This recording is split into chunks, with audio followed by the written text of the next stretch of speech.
Ang pinakamahirap, may mga marino, na kaya nang bumaba, may ipon na, may bahay na, may negosyo na, pero, nagpaplano pa rin ng susunod na kontrata. Bakit? Dahil ang barko, hindi lang naging trabaho, naging parte na ito ng buhay nila. Dito sila natutong lumaban, dito sila naging matatag, dito nila binuo ang kinabukasan ng pamilya nila. Pero may kapalit din, mga birthday na hindi nadaluhan, mga Pasko na nasa malayo, mga anak na lumalaki habang nasa dagat ka. At darating ang panahon, na tatanungin mo rin ang sarili mo, hanggang kailan pa ako lalayag? Dahil minsan, hindi pera ang dahilan kung bakit bumabalik ang isang marino, kundi dahil hindi madaling iwan ang buhay na ilang taon mong pinagpaghiran. Pero may mga marino rin na dumating sa punto na sinabi, sapat na, panahon na para maranasan naman nila ang mga araw na dati nilang ipinagpalit sa bawat kontrata. Dahil sa huli, ang pinakamahirap iwan ng isang marino, hindi ang barko, kundi ang taong naging siya habang nasa barko.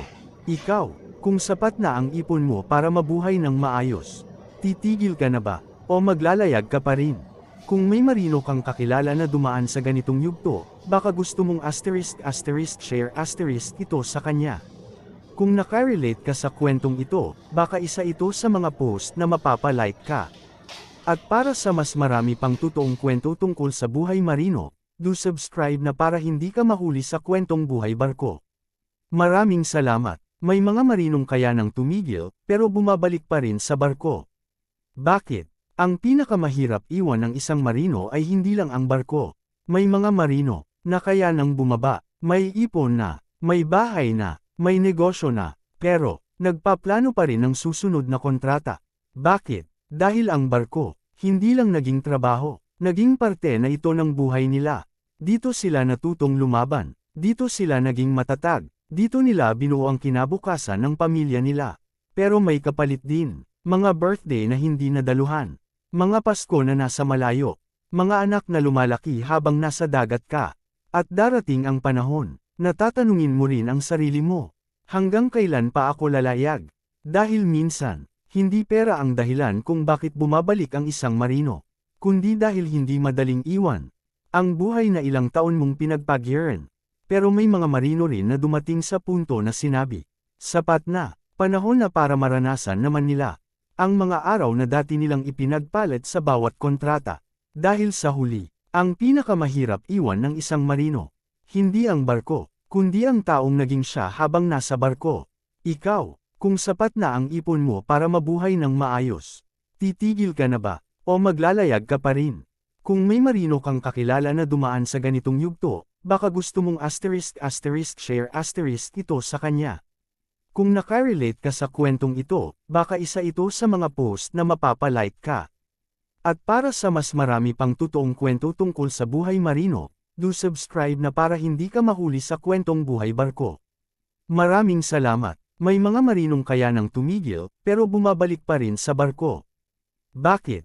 Ang pinakamahirap iwan ng isang marino ay hindi lang ang barko.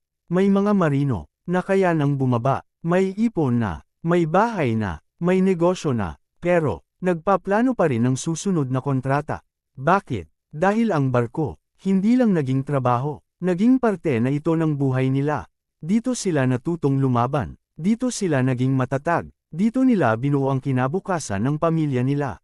Pero may kapalit din, mga birthday na hindi nadaluhan, mga Pasko na nasa malayo, mga anak na lumalaki habang nasa dagat ka.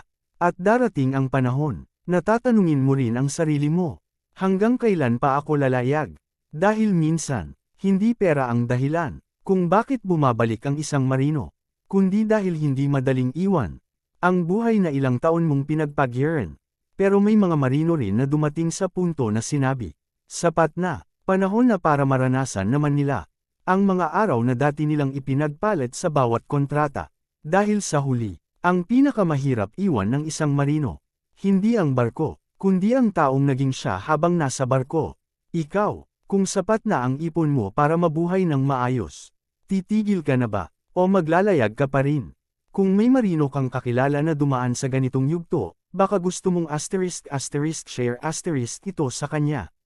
Kung nakarelate, at para sa mas marami pang totoong kwento tungkol sa buhay marino, Do subscribe na para hindi ka mahuli sa kwentong buhay barko. Maraming salamat.